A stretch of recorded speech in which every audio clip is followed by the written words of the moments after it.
ठीक है बच्चों, ये हम लोग का आया था कौन सा, सेकंड फंक्शन। अब एक तीसरा फंक्शन हम लोग लेते हैं, थर्ड फंक्शन। थर्ड फंक्शन हमारा क्या है, देखना ध्यान से। अभी तक मैं ना तुम लोगों को सिर्फ लिमिट समझा रहा हूँ कि लिमिट होता क्या है। ठीक है, एक थर्ड फंक्शन लेते हैं हम लोग, y is equals to f x is equals to 1/x -4। अच्छा, इस फंक्शन का रेंज क्या होगा? ये जो फंक्शन है, इस फंक्शन का रेंज देख लो, ये ग्राफ ड्रॉ किया है ना, ग्राफ रेंज में क्या आ रहा है? रेंज में y के तो दो ही पॉसिबल वैल्यूज आ रहे हैं ना। y के कितने पॉसिबल वैल्यूज आ रहे हैं? दो पॉसिबल वैल्यूज आ रहे हैं। एक तो हो गया y इज इक्वल्स टू 1 और एक हो गया y इज इक्वल्स टू -1। और y के ऑल पॉसिबल वैल्यू को हम रेंज बोलते हैं। तो रेंज क्या आ रहा है हमारा? ये जो हमने यहाँ पे फंक्शन लिया है ना, इस फंक्शन का रेंज क्या आ रहा है? रेंज ऑफ द फंक्शन क्या आ रहा है? सिर्फ दो पॉसिबल वैल्यू आ रहे, तो एक डिस्क्रीट सेट होगा -1 एंड 1। ये फंक्शन का क्या हो गया? रेंज हो गया। ये क्या हो गया? फंक्शन का रेंज हो गया। ठीक है, यहाँ तक आगे बात समझ में। अब आते हैं हम लोग इस फंक्शन पे आते हैं। अब मैं बोलूँ क्या कि तुम्हें कि इस फंक्शन का डोमेन क्या होगा। सबसे पहले डोमेन की बात करूँ, डोमेन क्या होगा? ऑब्वियस ही बात है, all real number except 4, because 4 पर डिनोमिनेटर हो जाएगा 0। ठीक है, रेंज क्या होगा? रेंज अभी हम लोग डिस्कस करेंगे आगे इस फंक्शन का। अब मैं ये जो टेबल है ना, ये टेबल नहीं ड्रॉ करूंगा, ये हो गया, ये टेबल जो है ये नहीं ड्रॉ करूंगा। अब देख लो क्या है, डायरेक्ट ग्राफ बनाते हैं इस फंक्शन का। ग्राफ ऑफ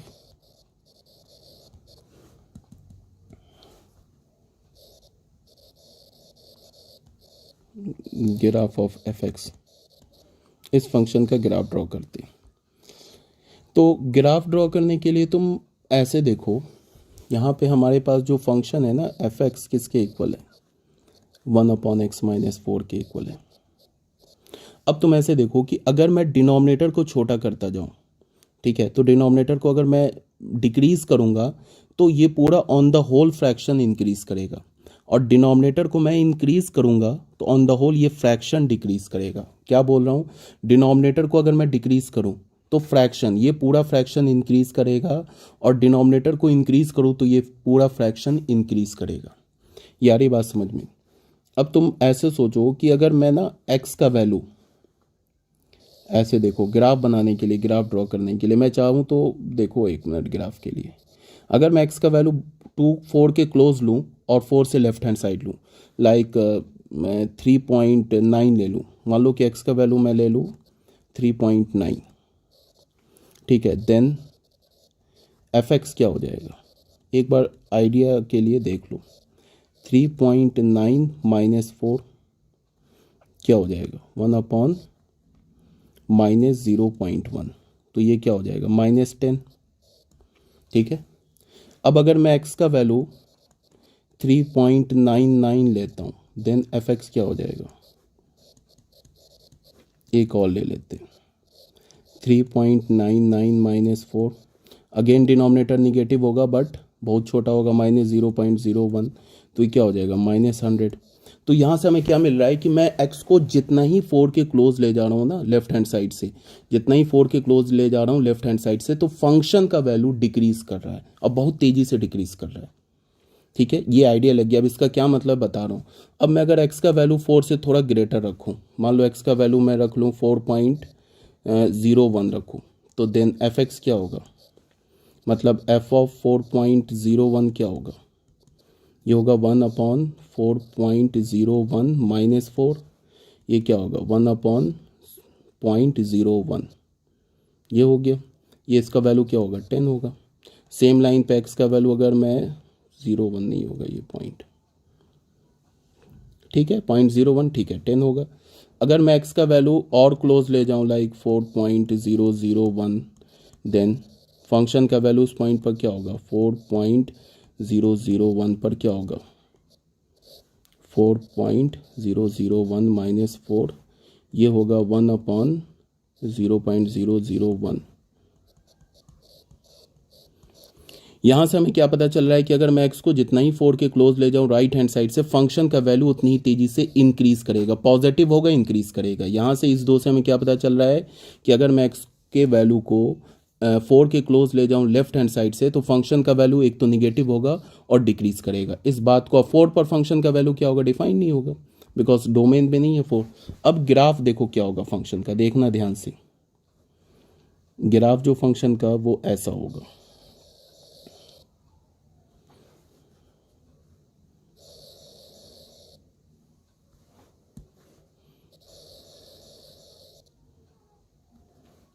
ठीक है। ये लाइन ले लिया हमने एसिम्पटोट लाइन,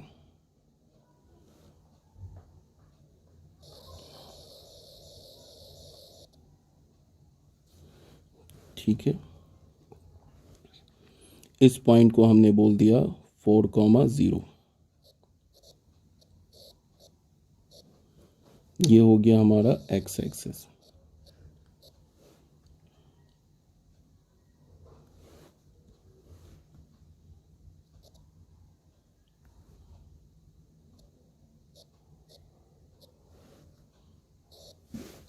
ये एसिम्पटोट लाइन है तो फिर क्या होगा, यहां से ये ऐसे डॉटेड लाइन होगा, एसिम्पटोट है तो।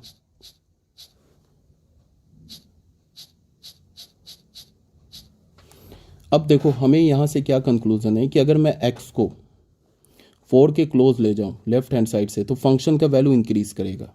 देखो ग्राफ कैसे होगा, ऐसे।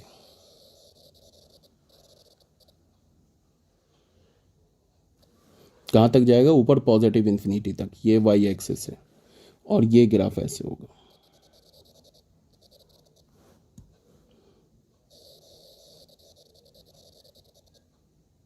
ऐसे होगा।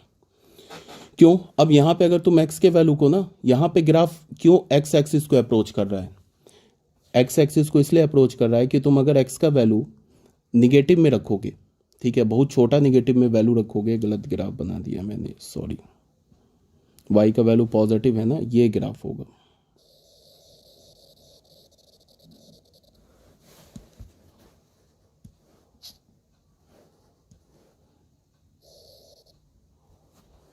ग्राफ जो होगा वो कुछ ऐसा होगा, लाइक दिस।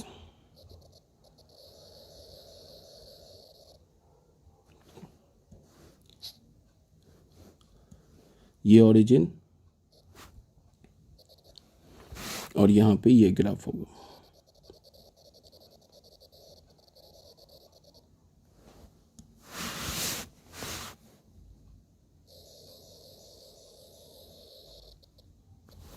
ठीक है, ये ग्राफ करेक्ट हुआ। देखो क्यों, अब जरा देखो ध्यान से।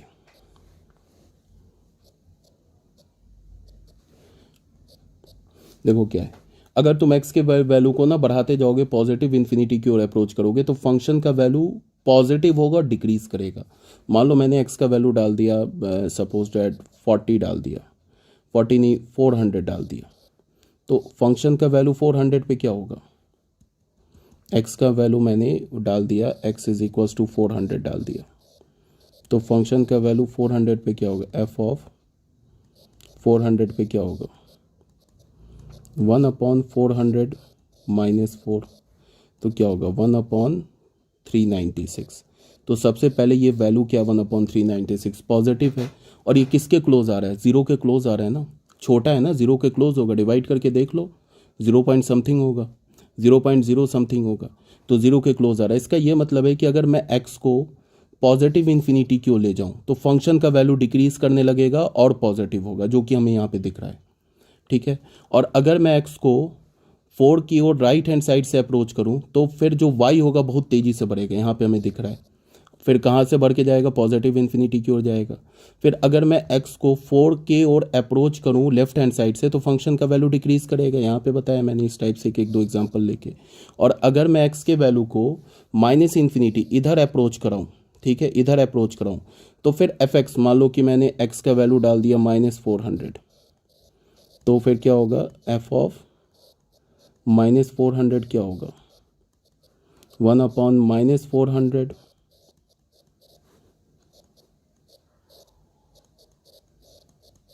एक तो ये निगेटिव होगा और बहुत छोटा होगा, बहुत छोटा का मतलब -0.0 समथिंग होगा, इस टाइप का होगा ना। इसका मतलब मैं अगर x को अप्रोच कराऊं लेफ्ट हैंड साइड से तो फंक्शन का वैल्यू क्या होगा, निगेटिव होगा, जीरो का अप्रोच करेगा, ठीक है, तो ये हमारा फाइनल फंक्शन का ग्राफ बन गया।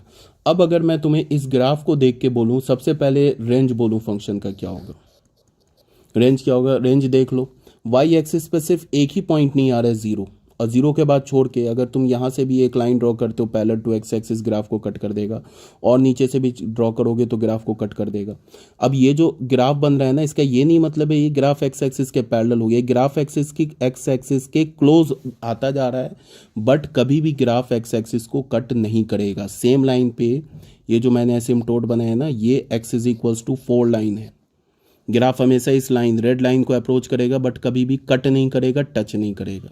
यहाँ तक ये बात समझनी है। इस केस में इस ग्राफ में दो दो एसिम्पटोट हो गए, एक तो हमारा एक्स एक्सिस जिसको हम क्या बोलते हैं, y इज इक्वल्स टू 0, एक तो x axis y is equals to 0, एक तो ये एसिम्पटोट हो गया, दूसरा एसिम्पटोट क्या हो गया, ये लाइन हो गया, ये दो दो एसिम्पटोट हो गए। ठीक है, तो रेंज क्या हो जाएगा फंक्शन का, all real number except 0। Range की बात कर रहा हूँ, डोमेन की बात नहीं कर रहा हूँ। डोमेन तो ऑल रियल नंबर एक्सेप्ट 4 है, रेंज क्या हो जाएगा, ऑल रियल नंबर एक्सेप्ट 0। ये हमारा फंक्शन का रेंज हो गया।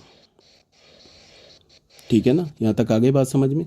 अब इस ग्राफ को देख के तुम लिमिट तुम्हें बताना है, इस ग्राफ को देख के तुम्हें क्या बताना है, लिमिट। तो हम ऐसे लिखेंगे, हम क्या लिखेंगे, लिमिट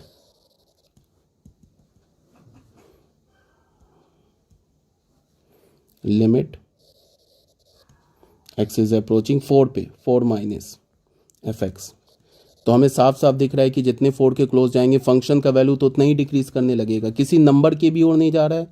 माइनस इन्फिनिटी तो कोई नंबर भी नहीं है, और नहीं कोई नंबर, कोई पर्टिकुलर नंबर बार बार रिटेन कर रहा है, मतलब कोई पर्टिकुलर नंबर वाई का वैल्यू कोई पर्टिकुलर नंबर बार बार आ रहा है, ऐसा भी नहीं हो रहा है।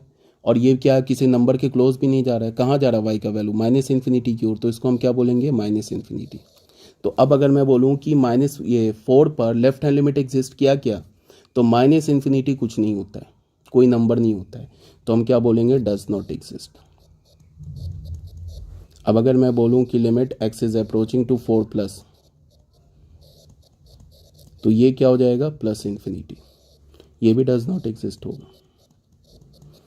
अब बहुत बच्चे का प्रॉब्लम क्या होता है कि कभी किसी केस में मान लो कि हमारा कोई केस आ गया जिस केस में लेफ्ट हैंड लिमिट भी प्लस इन्फिनिटी आ गया और राइट हैंड लिमिट भी प्लस इन्फिनिटी आ गया, तो वो क्या बोलते हैं, plus infinity is equals two plus infinity, इसका मतलब लेफ्ट हैंड लिमिट और राइट हैंड लिमिट एग्जिस्ट करा। बट ये बिल्कुल गलत स्टेटमेंट है, क्योंकि प्लस इन्फिनिटी कुछ होता ही नहीं है, कोई नंबर नहीं होता है। दो नंबर होगा तब तो तुम उसको इक्वेट करोगे, बोलोगे इक्वल है। तो ऐसा भी नहीं, मान लो ये भी प्लस इन्फिनिटी आ जाता ना, तो ये भी हम नहीं बोलते कि फिर 4 पर लिमिट एग्जिस्ट कर जाता, तो भी हम बोलते लिमिट डज नॉट एग्जिस्ट। या हम ऐसे बोलते कि limit exist and tends to positive infinity या टेंड्स टू माइनस इन्फिनिटी, या हम इन शॉर्ट बोलते लिमिट डज नॉट एग्जिस्ट। ये भी नहीं कि दोनों यहाँ भी माइनस इन्फिनिटी आता तो हम बोलते minus infinity is equals to minus infinity hence limit exist, ये भी गलत स्टेटमेंट होता। ठीक है, तो यहाँ पे हम क्या बोलेंगे, यहाँ पे हम बोलेंगे limit x tended to 4 minus f x is not equals to limit x is tending to 4 plus f x, means left hand limit is not equals to right hand limit, तो ये क्या कंप्लाई करेगा, limit x is tending to 4 f x does not exist, ये exist नहीं करेगा। यहाँ तक बात क्लियर है। तो अभी तक हमने 3 फंक्शंस लिए, ये हमारा सेकेंड फंक्शन था, ये हमारा सेकेंड फंक्शन था, थर्ड फंक्शन था, ये हमारा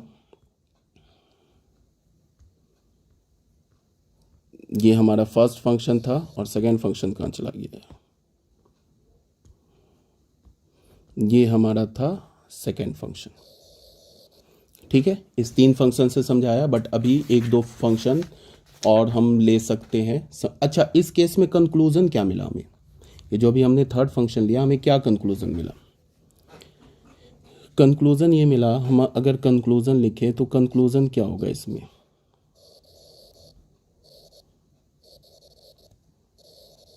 कंक्लूजन हमारा क्या होगा, फर्स्ट कंक्लूजन क्या होगा, जो ऑब्वियस ही बात है 4 minus f x does not exist, ये एग्जिस्ट नहीं किया, पहला कंक्लूजन। दूसरा क्या हुआ, limit x is tending to 4 plus f x, ये भी एग्जिस्ट नहीं किया, इसको भी हम बोलेंगे डज नॉट एग्जिस्ट। तीसरा कंक्लूजन क्या हुआ, limit x tending to 4 f x, जब लेफ्ट हैंड लिमिट और राइट हैंड लिमिट एग्जिस्ट ही नहीं किया तो ये भी हमारा लिमिट क्या हो जाएगा, ये भी डज नॉट एग्जिस्ट होगा। फोर्थ कंक्लूजन क्या हुआ,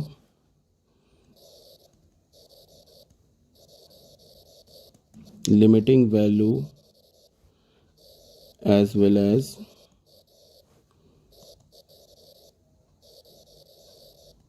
functional value of fx at x is equals to 4 does not exist. यहाँ पे क्या मिला हमें, लिमिटिंग वैल्यू भी एग्जिस्ट नहीं किया फंक्शन का 4 पर, और फंक्शनल वैल्यू भी एग्जिस्ट नहीं किया फंक्शन का 4 पे। तो हम यहाँ पे हमारे पास ये 4 कंक्लूजन है। एक छोटा सा एग्जांपल ले लो, एक ग्राफ, या बस रहने दो, ठीक है।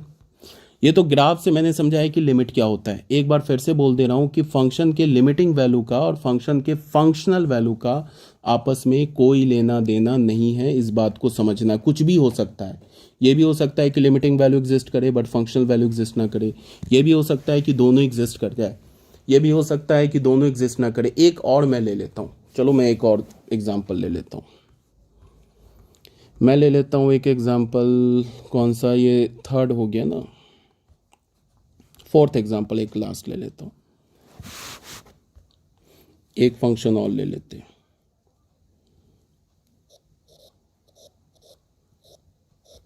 कौन सा फंक्शन ले लूँ, एक्सपोनेंशियल लिमिटिंग, चलो ले लेता हूँ एक एक्सपोनेंशियल फंक्शन ले लेता हूँ, e to the power x, y is equals to f x is equals to e to the power x। ये हमारा स्टैंडर्ड फंक्शन है, इसका डोमेन रेंज सब रटा हुआ होना चाहिए, मैंने already relations and function chapter में करवा रखा है।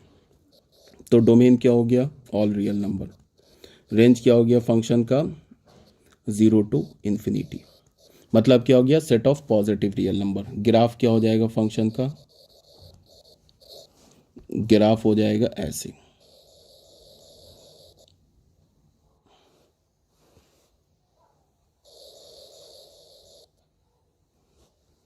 ये फंक्शन का कर्व हो गया।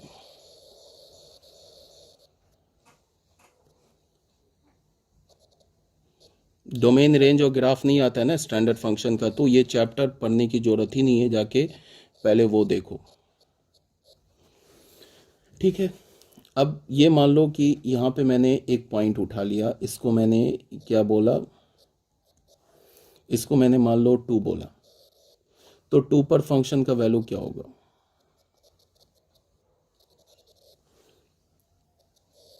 इस पॉइंट का कोऑर्डिनेट क्या होगा, 2 comma e to the power 2 e square. इस पॉइंट का कोऑर्डिनेट क्या होगा, 2 कॉमा, इसका एक्स कोऑर्डिनेट तो 0 होगा, 0 comma e to the power 2। इस पॉइंट का कोऑर्डिनेट क्या होगा, 2 comma e to the power 2। अब अगर मैं तुम्हें बोलूं कि लिमिट निकालो, limit x is tending to 2 minus f x, या ऐसे बोलो limit x is tending to 2 minus e to the power x, f x की जगह e to the power x डाल दिया। अब यहाँ से बिल्कुल साफ साफ हमें क्या दिख रहा है कि अगर मैं एक बार ये पॉइंट लूँ, फिर ये पॉइंट लूँ, ये पॉइंट लूँ, तो ये फंक्शन का वैल्यू किस, y का जो वैल्यू है वो किस नंबर की ओर अप्रोच कर रहा है, y का वैल्यू कहाँ जा रहा है, यहाँ पे ऐसे लो तो y का वैल्यू कहाँ जा रहा है, देखो जैसे जैसे आगे मैं बढ़ता जा रहा हूँ तो y का वैल्यू कहाँ जा रहा है, यहाँ से और आगे आ गया, और जाओ, ठीक है। तो y का वैल्यू कहाँ जा रहा है, इस नंबर की ओर नहीं जा रहा है, देखो यहाँ पे ये वैल्यू है, और क्लोज गए तो और यहाँ पे आया, और क्लोज जाएंगे, तो ये y का जो वैल्यू है इस नंबर की ओर नहीं जा रहा है, ठीक है। और अगर मैं 2 को राइट से अप्रोच कराऊँ, यहाँ से देख लो, ऐसे जाऊँ मैं, अगर यहाँ से ये इस पे ये अभी पॉइंट का हो गया, और क्लोज जाऊँ 2 के, ऐसे करके, तो इसी नंबर की ओर जा रहा है। इसका क्या मतलब है कि 2 पर ग्राफ से हमें क्या पता चल गया कि इसका लेफ्ट हैंड लिमिट क्या है, ई स्क्वायर। और अगर मैं बोलूँ कि 2 पर x is tending to 2 plus f x, या मैं ऐसे बोलूँ limit x is tending to 2 plus e to the power x, ये क्या है, ये भी ई स्क्वायर है, ठीक है। तो यहाँ से हमें क्या पता चला, limit x is tending to 2 minus f x is equals to limit x is tending to 2 plus f x is equals to e square. तो लेफ्ट हैंड लिमिट और राइट हैंड लिमिट एग्जिस्ट कर गया। तो यहाँ से हमें क्या पता चला कि limit x is tending to 2 f x is equals to e square, ये हमें कंक्लूजन मिला। अब अगर मैं बोलूँ कि फंक्शन का वैल्यू ई पर, ये 2 पर क्या है, अगर मैं बोलूँ फंक्शन का वैल्यू 2 पर क्या है, तो वो भी ई स्क्वायर है। तो फाइनल हमें क्या मिला कि limiting value, limit x is tending towards 2 f x is equals to, limit x is tending towards is equals to f of 2 is equals to e square. यहाँ से हमें क्या कंक्लूजन मिला, this implies that limiting value of fx is equals to e to the power x at x is equals to 2 and functional value at x is equals to 2 coincides, that is equal। हमें क्या मिला कि 2 पर functional value और limiting value दोनों equal आ गए, वो तो ऑलरेडी मैं बता चुका हूँ। इस केस में हमें क्या कंक्लूजन मिला कि 2 पर फंक्शनल वैल्यू और लिमिटिंग वैल्यू दोनों इक्वल आ गया। इससे पहले क्या मिला था कि 2 पर ना ही फंक्शनल वैल्यू, 4 पे ना ही फंक्शनल वैल्यू एग्जिस्ट कर रहा था और ना ही लिमिटिंग वैल्यू एग्जिस्ट कर रहा था। तो जैसा मैंने कई बार बोल दिया अब तो कि कुछ भी हो सकता है, किसी पॉइंट पर फंक्शन का वैल्यू एग्जिस्ट कर भी सकता है, नहीं भी फंक्शन का वैल्यू एग्जिस्ट करे, लिमिटिंग वैल्यू एग्जिस्ट ना करे, दोनों एग्जिस्ट ना करे, दोनों एग्जिस्ट कर जाए। हाँ, ये भी हो सकता है कि दोनों एग्जिस्ट करे और दोनों, यहाँ पे तो दोनों एग्जिस्ट कर गया और दोनों इक्वल मिल गया। ये भी हो सकता है कि दोनों एग्जिस्ट कर जाए, दोनों अनइक्वल मिल जाए। चलो एक छोटा सा और एग्जाम्पल ले लेता हूँ, वो भी दिखा देता हूँ। 5th एग्जाम्पल ले लेता हूँ। मैंने ले लिया y is equals to f x is equals to signum function ले लेता हूँ। Signum function mod x upon x, ये क्या होता है, x upon x when x, mod x upon x, इसको ऐसे लिख लेते हैं। कब होगा mod x upon x, when x is not equals to 0, और बोलेंगे 0 कब, जब एक्स का वैल्यू 0 होगा। अब इस फंक्शन को हम लोग थोड़ा सिंप्लीफाई कर लेते हैं। ये क्या हो जाएगा, इसको हम लिख सकते हैं x upon x is equals to 1। Mod हटा दिया, मॉड हटाया तो एक्स को क्या बोल दिया, ग्रेटर देन 0, इक्वल्स टू 0 नहीं बोल सकते बिकॉज 0 पर 0 वैल्यू है। और माइनस एक्स अपॉन एक्स का वैल्यू हो गया -1 when x is less than 0। तो फाइनल हमें क्या फंक्शन मिला, 1 when x is greater than 0, 0 when x is equals to 0 and -1 when x is less than 0। ये हमें फाइनल फंक्शन मिल गया। अब एक बार मैं ना फंक्शन का कर्व ड्रॉ कर रहा हूँ, देखो ध्यान से। ये सिग्नम फंक्शन तो स्टैंडर्ड फंक्शन है, सिग्नम फंक्शन जो है हमारा स्टैंडर्ड फंक्शन है।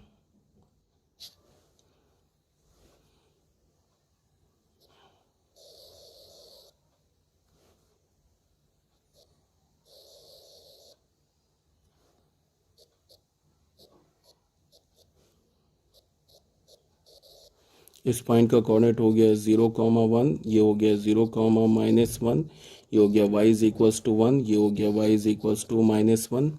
अब तुम बताओ कि लिमिट क्या हो रहा है 0 पर, x is tending towards 0 minus. अब समझाने की जरूरत ही नहीं है, ये -1 है। अब मैं बोलूँ कि limit x is tending towards 0 plus f x क्या हो जाएगा, 1 हो जाएगा। अच्छा, इस केस में लिमिटिंग वैल्यू भी एग्जिस्ट नहीं कर रहा है, ठीक है। और फंक्शनल वैल्यू, इसका मतलब कि limit x is tending towards 0 f x, ये क्या हो गया हमारा, डज नॉट एग्जिस्ट हो गया, बट, और फंक्शन का वैल्यू 0 पर 0 हो गया। अच्छा, इस केस में लिमिट डज नॉट एग्जिस्ट और फंक्शन का वैल्यू एग्जिस्ट, तो ये हमारा रिप्रेजेंटेटिव एग्जांपल नहीं बन सका। रेंज क्या हो जाएगा, डोमेन क्या हो जाएगा फंक्शन का, डोमेन हो गया फंक्शन का ऑल रियल नंबर, रेंज क्या हो गया फंक्शन का, 2 ही आया, -1, 3 आया एंड 1, ठीक है। एक 6th एग्जांपल ले लेते हैं। मैं तुम्हें एक कर्व ऐसे दे दूँ, मैं दे दूँ y is equals to f x दे दूँ ऐसा curve, y is equals to x plus 2 when x is not equals to 0, और बोल दूँ 10 when x is equals to 0, ये फंक्शन दे दूँ। अब इस फंक्शन का डोमेन क्या है? ऑल रियल नंबर, क्योंकि यहाँ पे 0 मना किया फिर 0 ले लिया, तो डोमेन तो हो गया ऑल रियल नंबर। अब रेंज देखते हैं, पहले फंक्शन का कर्व ड्रॉ करते हैं। तो एफ एक्स क्या होता है? वाई के इक्वल, तो y is equals to x plus 2, 2 point चाहिए हमें, एक्स को 0 डाला तो वाई का वैल्यू हमें 2 मिला, एंड वाई को 0 डाला तो एक्स का वैल्यू -2, 0। ये 2 पॉइंट मिल गए, एक तो ये पॉइंट, एक तो ये पॉइंट।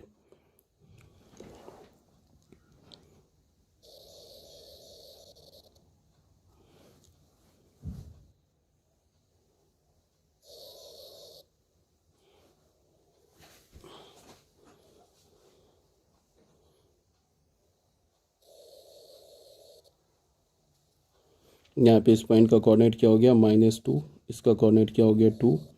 बट ये 0 पर 10 है, इसका मतलब क्या है कि यहाँ पे हमें ये पॉइंट हटाना पड़ेगा, यहाँ से ये पॉइंट हमें हटाना पड़ेगा 100%, ये पॉइंट ग्राफ से हटाना पड़ेगा।